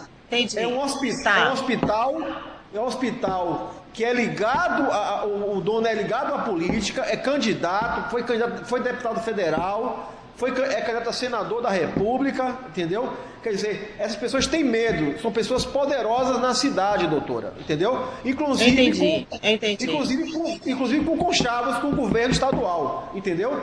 E o que acontece? Esse senhor, esse dono desse hospital, ele tem feito isso, inclusive a Unimed já cancelou o contrato com ele, porque a auditoria da Unimed já colocou que ele fica botando procedimentos para poder tirar dinheiro do plano, entendeu? E isso tem sido uma prática comum no Hospital Ilhéus, e as pessoas têm medo de retaliação, por isso que eles não denunciam.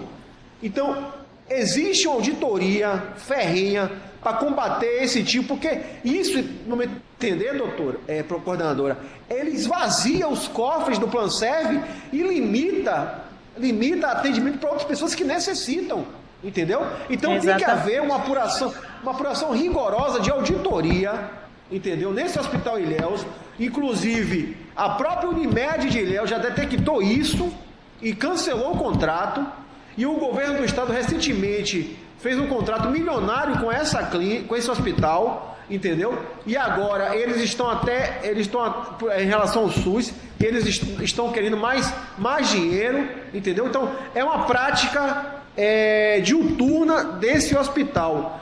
Então isso aqui para mim é até uma denúncia que eu estou fazendo à senhora, para que a auditoria do Planserve procure averiguar todos os procedimentos desse hospital, para que não haja uma sangria nos cofres do Planserve, porque isso vai lesar aquelas pessoas que necessitam do plano, coordenadora.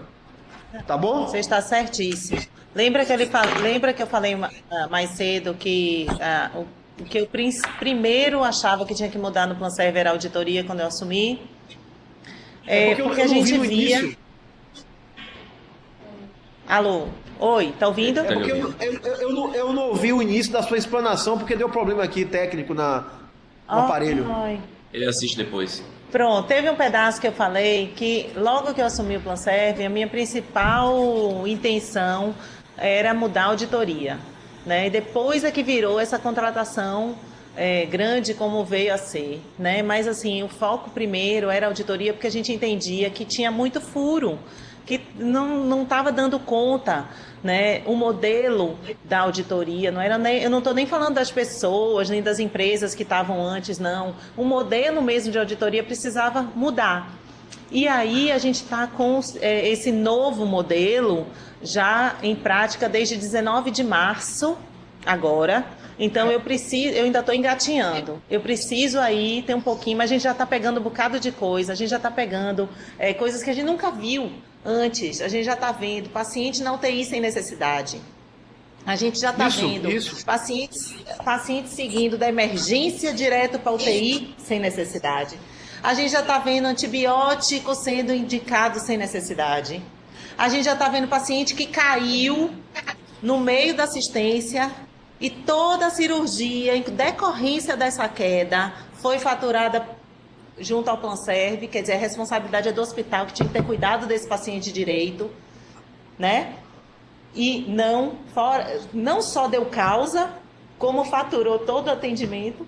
A gente já está vendo uma série de práticas e isso ainda está no comecinho.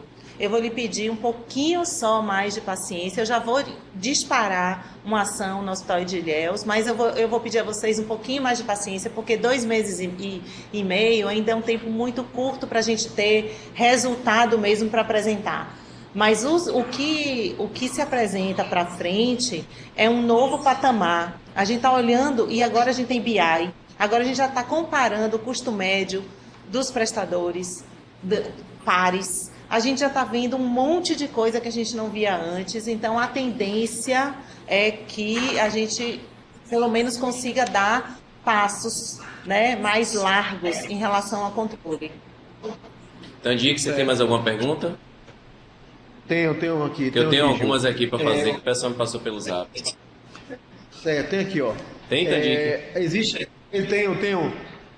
Tandic, deixa eu só fazer uma pergunta.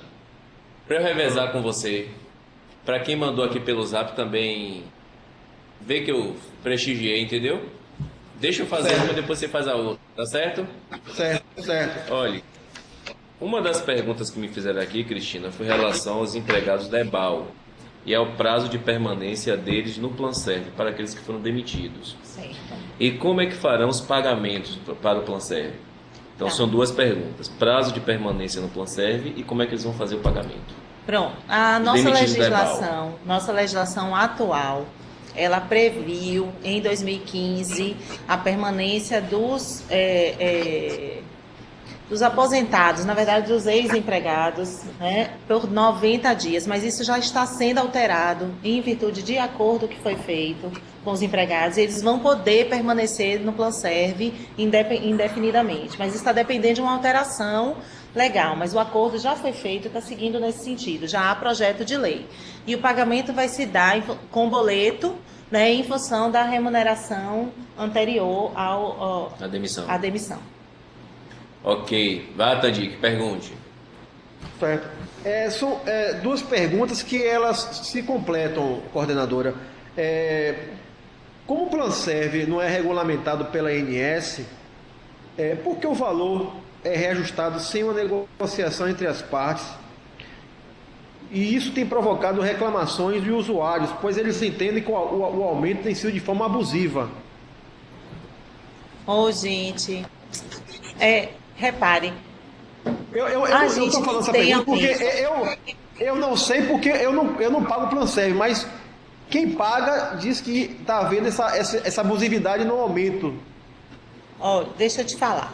Nossa tabela, ela é fixa e ela é a mesma desde 2015, e mesmo assim, para quem ganha até 10 mil reais, é a mesma tabela desde 2011, e para quem ganhava até, deixa eu ver se eu me lembro,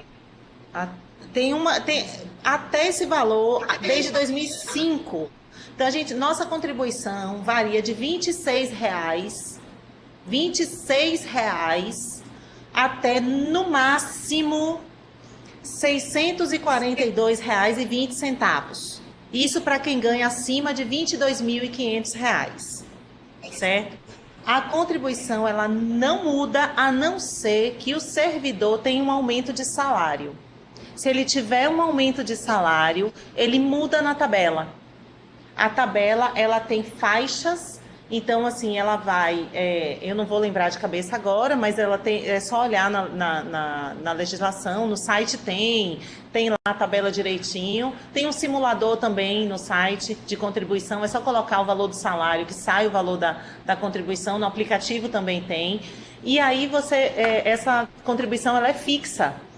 A não ser que o servidor tenha um aumento de salário, a contribuição não muda. E não muda anualmente.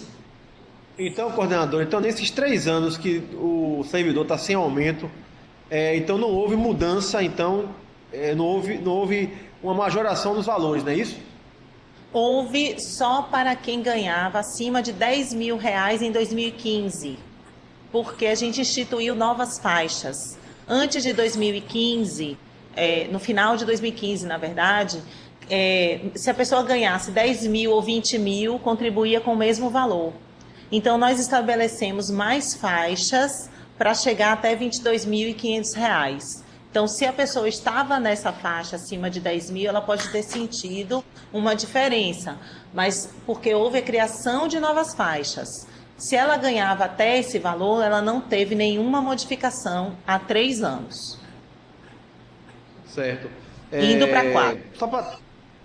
Só para terminar, que eu não peguei a explanação no início, coordenadora.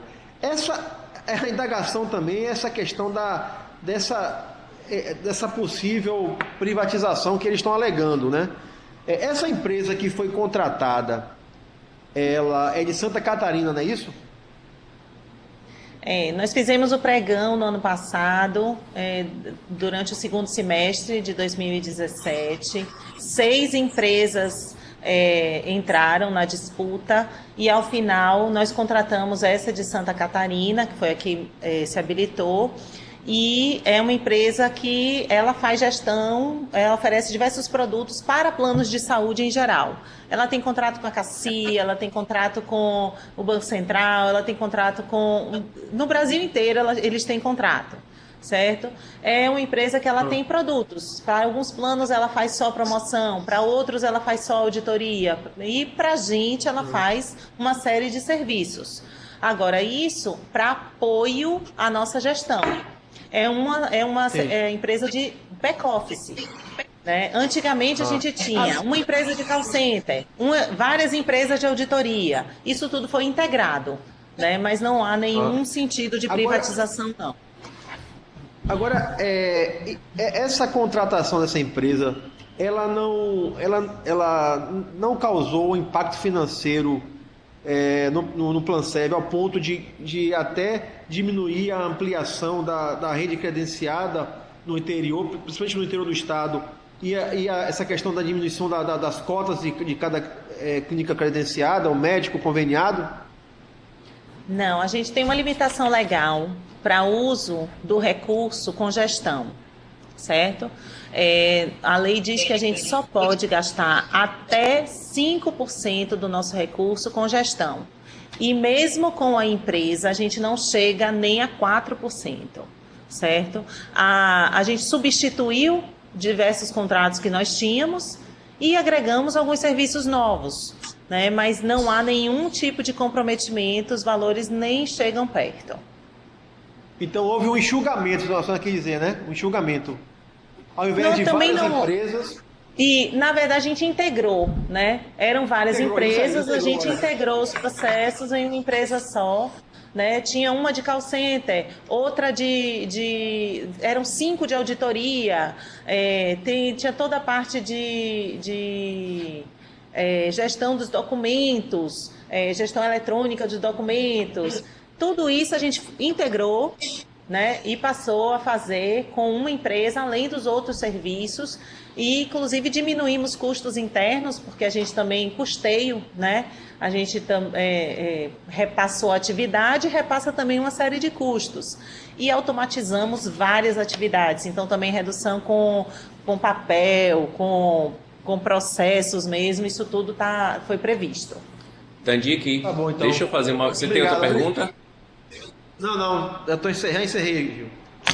Certo, eu tenho algumas perguntas para fazer aqui. Eu vou começar pelo seguinte, me questionaram aqui pelo WhatsApp, porque com essa modernidade, você sabe, né?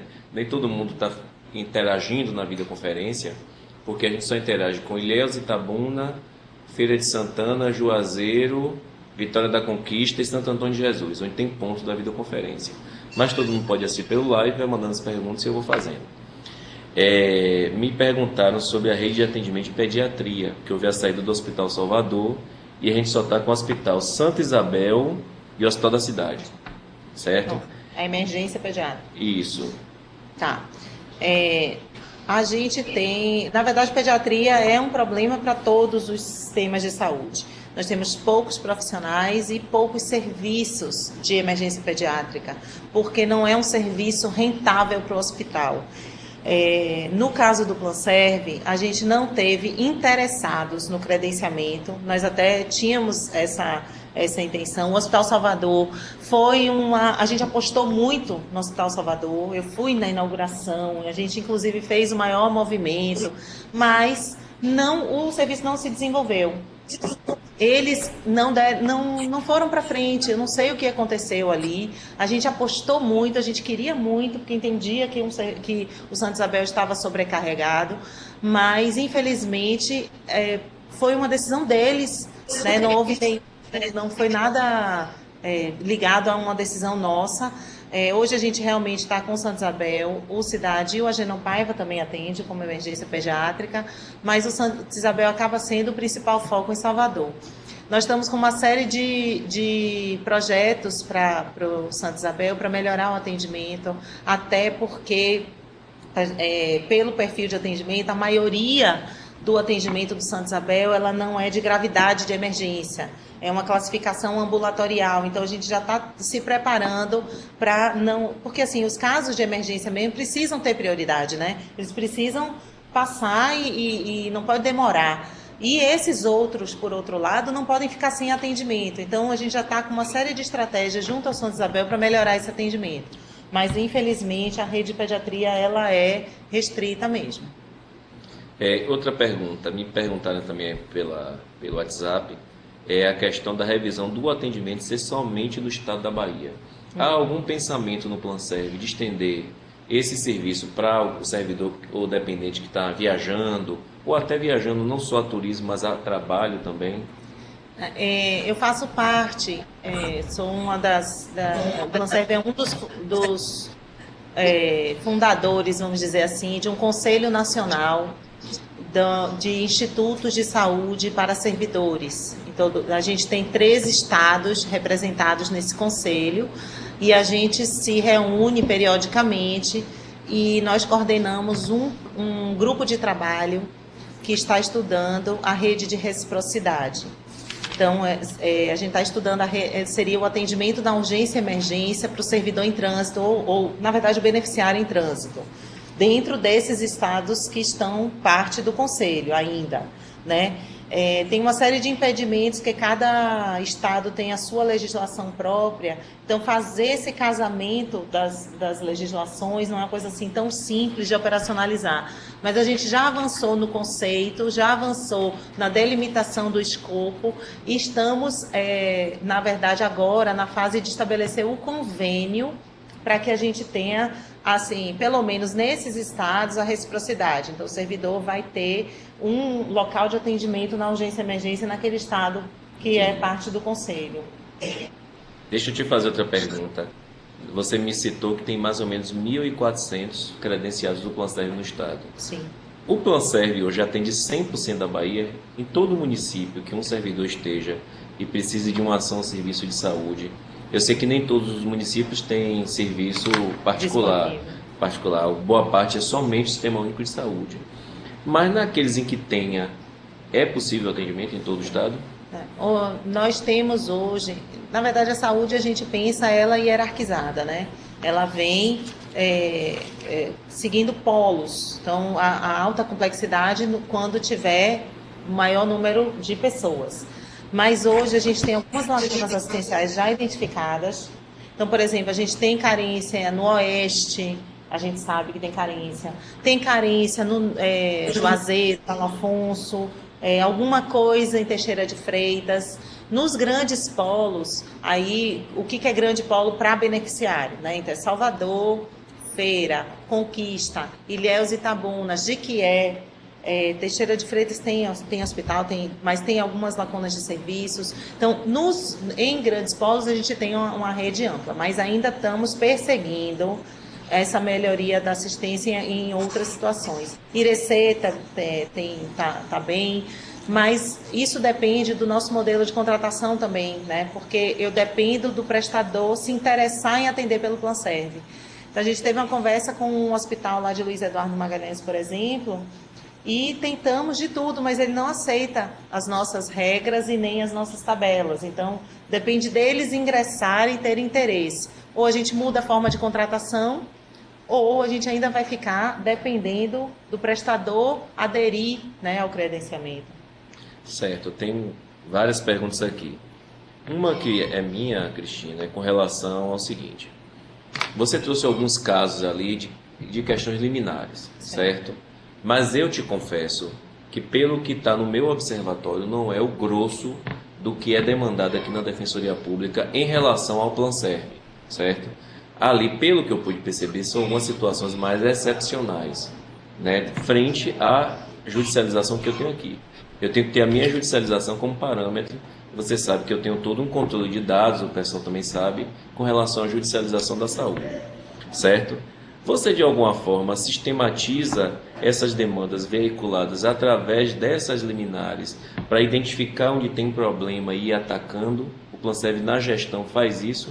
Fomos obrigados a fazer. A gente teve que montar um núcleo né, e controlar por juiz, por advogado, por médico, por especialidade, né, e aí a gente vai vendo, né, às vezes a judicialização ela acaba sendo um sintoma de algum problema e a gente tenta atacar a causa, né. Ali, na verdade, estão os principais itens como um todo, né, das liminares.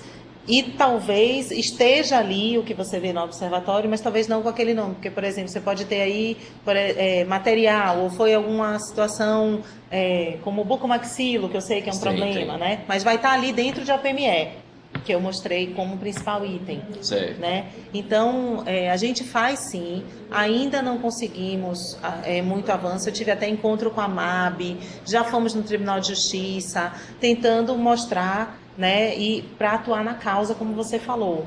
Já identificamos uma série de distorções, então, alguns médicos que são recorrentes ou muito parceiros de determinados escritórios de advocacia. Então, isso também a gente consegue perceber. Né? A gente conseguiu ver, inclusive, pai e filho, né?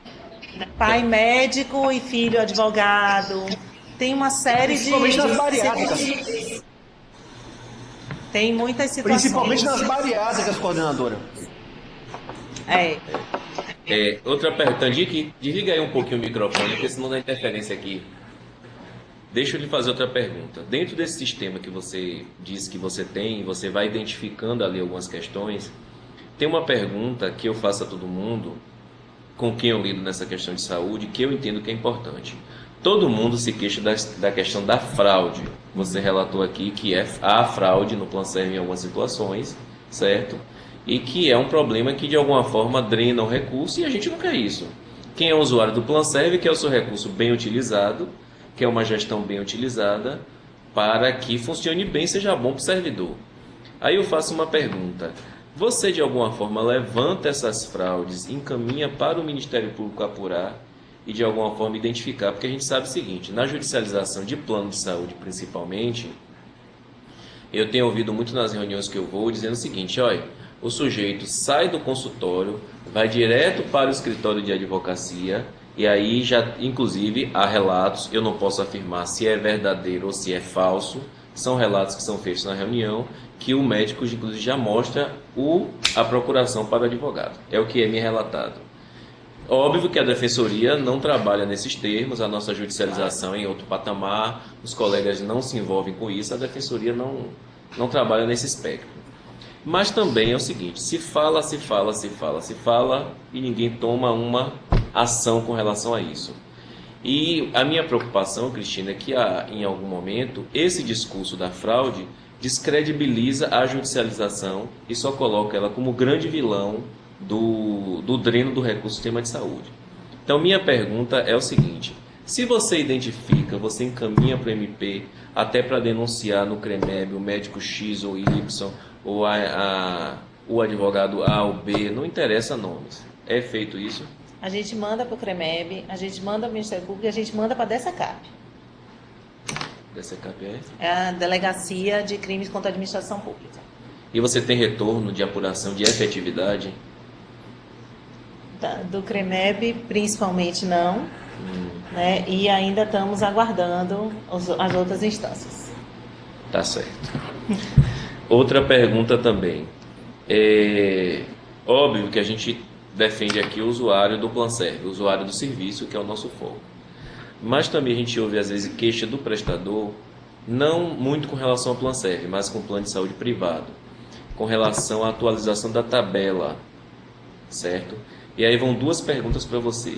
Na comparação da tabela do Planserv com planos privados de saúde, como é que está o Planserv? Primeira pergunta.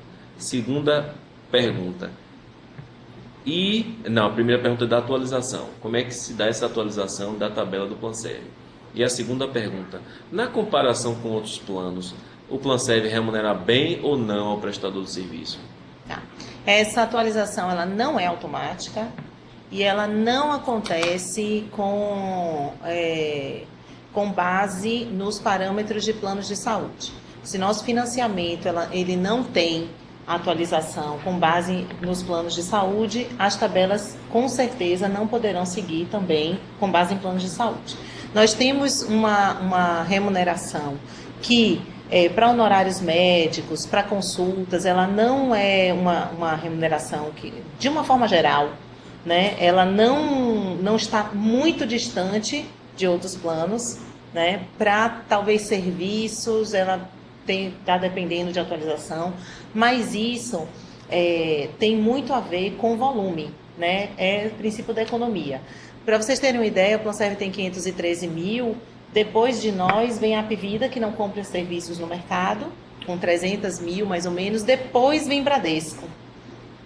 Então, assim, hoje, quem tem Planserv mantém sua estrutura com o Planserv. Então, eles fazem aquela conta, né? Eu tenho volume, eu consigo administrar esse volume, ainda que a tabela não seja a melhor, né? E nem poderia, porque o nosso financiamento, ele não condiz com uma tabela de mercado, né? E aí a gente vai fazendo essas negociações, mas a gente tem prestadores que atendem diversos planos e continuam atendendo com a gente, e tem muita gente querendo atender, muita procura. Certo. Outra pergunta também. Se você já em algum momento já fez alguma comparação com planos de saúde privados na questão da cobertura, como é que está a cobertura do Planserv com relação ao plano privado? Na comparação, exemplo, com o Bradesco, com o Sul América, com a Apvida, seja o plano que for. A cobertura do Planserv é maior, menor, igual? Como é que é essa questão da cobertura? Ela tem algumas diferenças em relação aos planos regulamentados, né, que são os planos que têm cobertura obrigatória, que é o rol da ANS, né, tem algumas diferenças. Mas a gente foi minimizando essas diferenças quando elas eram para menor, a partir dos programas, criando critérios, assumindo a cobertura para determinadas situações, talvez não para o todo, mas para algumas situações específicas. E isso vai sendo administrado, como eu falei, a gente vai avaliando como é que vamos dar esses passos. Um passo de cada vez, sempre pensando, o importante aqui é manter o todo. E a cobertura, ela dá da consulta ambulatorial ao tratamento mais complexo, à cirurgia mais complexa. Isso, o beneficiário não tem qualquer problema na assistência. Agora, talvez uma situação de uma técnica nova, um medicamento novo, isso talvez tenha alguma diferença, mas a gente analisa no caso a caso. Certo. Meu amigo? Ei. Outra pergunta. Nós temos um conselho que regula o Planserv. Isso. Não é isso? Eu queria que você explicasse um pouco mais. Se eu tirar uma foto rapidinho. Que você explicasse um pouco mais quem participa desse conselho, quais são as atribuições dele e qual é o poder que ele tem na gestão e na gerência do Planserv. O conselho ele é paritário, ele é formado por representantes dos servidores e do governo, né? E ele é presidido pelo secretário da administração. Eu não tenho assento no conselho, né? Eu vou sempre nas reuniões prestar contas como gestora, mas o presidente do conselho é o secretário, é ele que faz toda a convocação ordinária, né? Esse conselho se reúne trimestralmente e nós temos que prestar contas. Então, todas as nossas contas são analisadas pelo conselho e os caminhos, né, as deliberações, o conselho analisa e vai aprovando e sugerindo coisas. Não é um conselho que ele tem a participação assim no dia a dia, mas os conselheiros são muito atuantes. Os conselheiros estão sempre com a gente, demandando, questionando, né? E tem representatividade da FETRAB, do Simpojude, do Sindipoc, do Sindsaúde, do Sinteste. Esqueci algum. Vixe. Não, acho que são esses todos. E, de qualquer forma, os conselheiros, eles estão sempre lá com a gente. Mas o conselho, formalmente, ele se reúne dentro da periodicidade. A contratação passou pelo conselho, mudança de lei passa pelo conselho, todas as nossas contas são aprovadas pelo conselho. Então, ele tem uma atuação a atribuição dele como consultivo deliberativo, né? Porque, afinal, aprova as contas. Certo. Tandique, você tem mais alguma pergunta? Então não, Gil. Satisfeito. As colegas de Feira de Santana, a doutora Bárbara e a doutora Milka, alguma pergunta em feira?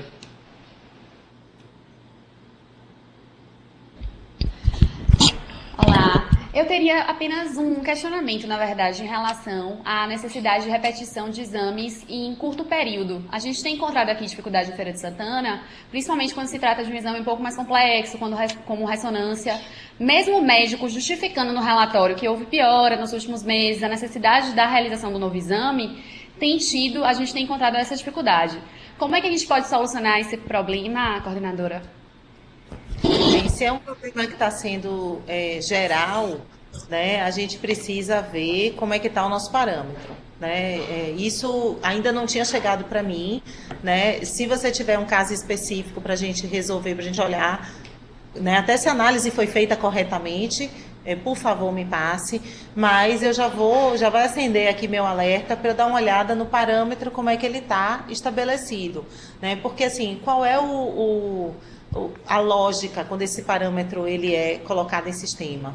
Bem, a gente olha o geral, é a literatura médica, né? E a gente coloca lá. Mas se tem erro ou problema nesse parâmetro, vai dar problema na hora da análise. Por outro lado, se é um caso específico, talvez a análise do relatório possa ter algum problema, ou talvez a justificativa que o médico colocou, ela não foi suficiente para demonstrar a necessidade do exame. E isso também cabe a gente conversar com o próprio médico, né, para entender, será que o que ele quis dizer, ele conseguiu colocar no papel? Né? Às vezes o médico ele acha que é óbvio e não coloca tudo o que deveria colocar. Então, nesse caso específico, eu lhe peço, se você puder, né, passar para a gente olhar, e já vai acender um alerta para a gente lá dar uma olhada no geral, como é que está isso. Mais alguma pergunta? Não, tô ótimo. Não, estou satisfeita. Gente, Cristina, eu vou agradecer a sua presença, certo? Alguém que está me mandando aqui mensagem e mandou pergunta via mensagem, quer fazer mais alguma pergunta? Até agora eu não recebi mais nenhuma, certo? Então a gente faz o seguinte: quem tiver mais alguma dúvida, Cristina está aqui, ela tem um canal direto com a gente. Inclusive eu tenho pedido a ela que estreite mais esse laço com a defensoria. Ela me deu um e-mail de contato, me deu telefone, eu já passei para todo mundo, né? Inclusive seu contato, Vanessa. Passei para todo mundo na Bahia, os defensores da Bahia e os defensores aqui de Salvador. Uhum. Todo mundo gostou, disse que foi bastante esclarecedora. Estou recebendo aqui várias mãozinhas para cima. Ai, que tá que bom, gente. Espero que vocês tenham gostado, certo? A intenção da gente com essa atividade, Cristina, como eu já disse, é trazer pessoas que possam esclarecer, porque o defensor ele quer tirar dúvida, certo? Ele tem questões a apresentar, e quando a gente faz uma atividade dessa, ele, até na judicialização dele, se for o caso, ou na atuação dele da forma extrajudicial, vai ser muito mais fácil por conta da informação que ele recebeu aqui hoje. O vídeo fica disponível para quem quiser assistir depois. Teve gente de Barreiras que me pediu, de outras cidades, colega que tinha audiência. Os colegas estão ali porque às vezes conseguiram uma folguinha, porque o defensor vive apertado de audiência, de prazo, de atendimento, né? Ninguém na defensoria tem vida folgada, tá ok? Então consegui um tempinho ali, assistiu, mas quem não tem esse tempo disponível, às vezes o sujeito vai assistir à noite, né? Que é o tempo que a gente tem frente à grande gama de atividades que a gente desenvolve na Defensoria da Bahia, certo? Eu que agradeço a oportunidade, agradeço porque eu sei que quanto mais a gente passar o nosso lado, pelo menos assim, podem não concordar, mas pelo menos vão entender, né? O porquê, o que é, né? Então eu agradeço a atenção de vocês, agradeço a disponibilidade, né? E estou à disposição.